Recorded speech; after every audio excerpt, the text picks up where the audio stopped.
한국과의 경기가 끝난 후 브라질 선수들이 보인 반응이 카메라에 포착돼 해외 각국의 관심을 한몸에 사로잡고 있습니다. 바로 경기에서 이겼음에도 불구하고 뜻밖의 반응을 보이고 있는 브라질 선수들 때문이었는데요. 특히 그 중에서도 현재 손흥민 선수와 같은 팀으로 있는 EPL 리그 토트넘 호스퍼의 히샬리송 선수 반응이 가장 큰 주목을 받고 있습니다. 그는 경기 때 한국의 후반전 10초가 잊혀지지를 않는다. 문득 과거 손흥민이 한국 축구 선수들에 대해 언급했던 사실이 떠올라 소름이 돋았다. 라고 말하며 놀라움을 전했습니다. 한국과의 경기에서 이기고도 히샬리송을 포함 브라질 선수 전체가 이런 예상치 못한 반응을 보이고 있어 외신들이 이 이상현상에 대해 앞다투어 보도하고 있는데요. 브라질 선수들을 정색하게 만든 한국 선수들 이야기 자세히 알아보도록 하겠습니다.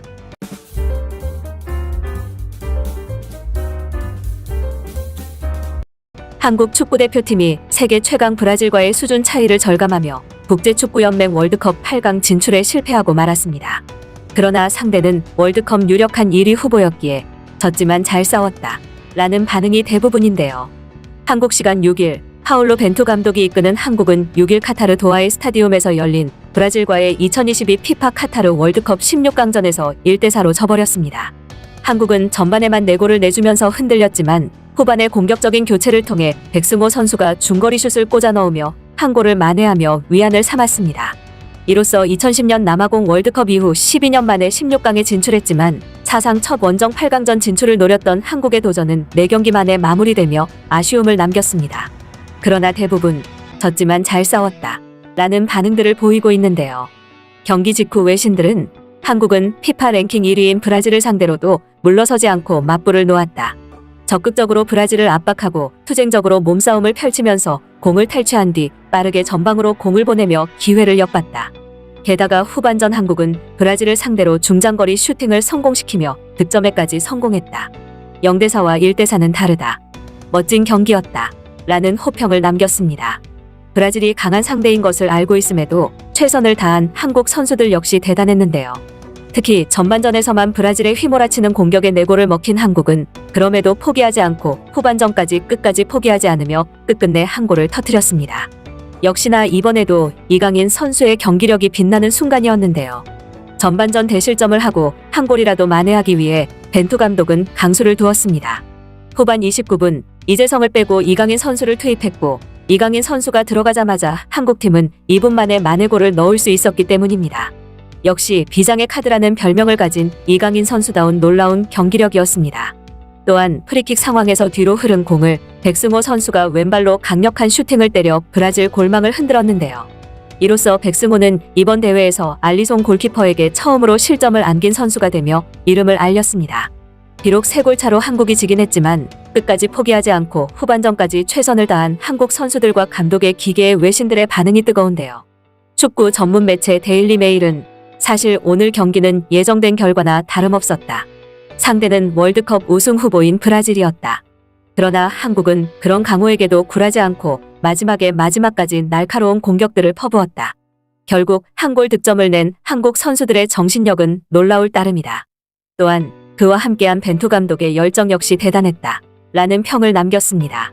한국팀의 이런 열정과 끈기도 이번 브라질전의 관전 포인트였지만 역시 가장 많은 관심을 끈 것은 경기 직후 손흥민 선수와 같은 팀에서 뛰고 있는 토트넘 절친 히샬리송의 반응이었는데요. 경기 직후 브라질에서 이겼음에도 불구하고 어두운 표정을 짓고 있는 히샬리송에게 외신 BBC 기자가 이유를 묻자 히샬리송이 대답한 내용이 엄청난 화제가 되고 있습니다. BBC 기자는 브라질의 승리 축하한다. 한국전에서 이겼는데 소감이 어떻냐? 이긴 사람 치고는 표정이 많이 어둡다. 라고 농담과 함께 질문을 던졌고 이에 히샬리송은 축구에서는 한 명은 이기면 다른 한 명은 패배할 수밖에 없게 된다. 비록 이번 경기에서는 우리 브라질이 이겼지만 손흥민에게 행운이 있길 바란다. 그는 토트넘에 필요한 선수이기에 최고의 상태를 유지하길 바라는 마음을 가지고 있다. 더욱이 그는 현재 부상당한 상태다. 내가 만약에 그런 상황에서 월드컵을 뛰고 있었으면 어떤 마음일지 이해가 가 기분이 좋지 않다. 라고 위로의 말을 건네며 따뜻한 마음을 전했습니다. 그러면서 손흥민이 과거 내게 말했던 게 잊혀지질 않는다. 그는 정말 한국의 월드컵 진출을 뜨겁게 열망하고 있었다. 그래서 그렇게 심각한 부상을 입었음에도 무리해서 월드컵에 참여한 것이다. 그 덕분에 한국은 16강에 무사히 진출할 수 있었다. 손흥민이 행복했으면 좋겠다 라고 덧붙였습니다. 또 다른 외신 매체 ESPN은 벤투 감독과 한국팀의 조합은 이번 월드컵이 마지막이다. 한국 축구를 사상 두 번째 원정 월드컵 16강으로 이끈 파울루 벤투 감독이 4년 4개월 만에 지휘봉을 내려놓았기 때문이다 라고 전했습니다. 그 말처럼 벤투 감독은 한국 시간 6일 브라질과의 2022 카타르 월드컵 16강전에서 1대4로 패한 뒤 가진 기자회견에서 한국 대표팀 감독직 재계약을 안 하기로 했다고 밝혔기 때문인데요. 그는 선수들과 대한축구협회 회장에게 내 결정을 말했다. 결정은 이미 지난 9월에 이뤄졌다고 전했습니다.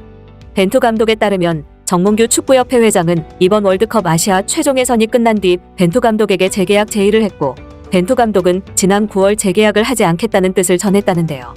이로써 벤투 감독과 한국 축구의 4년 동행은 아쉽게도 이번 카타르 월드컵에서 마무리되고 말았습니다. 벤투 감독은 지난 2018 러시아 월드컵 직후인 2018년 8월 28일 한국 대표팀 감독으로 부임해 4년 넘게 팀을 이끌어오며 10회 연속 월드컵 본선 진출을 이뤄냈습니다. 이어 카타르 월드컵 본선에서는 조별리그에서 1승 1무 1패를 거두며 사상 두 번째 원정 월드컵 16강 진출을 지휘했는데요. 벤투 감독은 단일 임기 기준 한국 대표팀 최장수 사령탑이었습니다. 벤투 감독은 이제 미래를 생각할 때 라면서 일단 포르투갈로 돌아가 쉬면서 재충전하고 그 뒤에 향후 거취에 대해 선택할 예정이라고 설명했습니다. 그러면서 그는 우리 선수들이 이뤄낸 것에 대해 고맙다. 그동안 한국 대표팀을 이끌 수 있어서 매우 자랑스럽다고 강조했습니다. 지금까지 월드 러닝타임이었습니다. 구독과 좋아요는 큰 힘이 됩니다. 다음에 더 재밌는 영상으로 찾아뵙겠습니다. 감사합니다.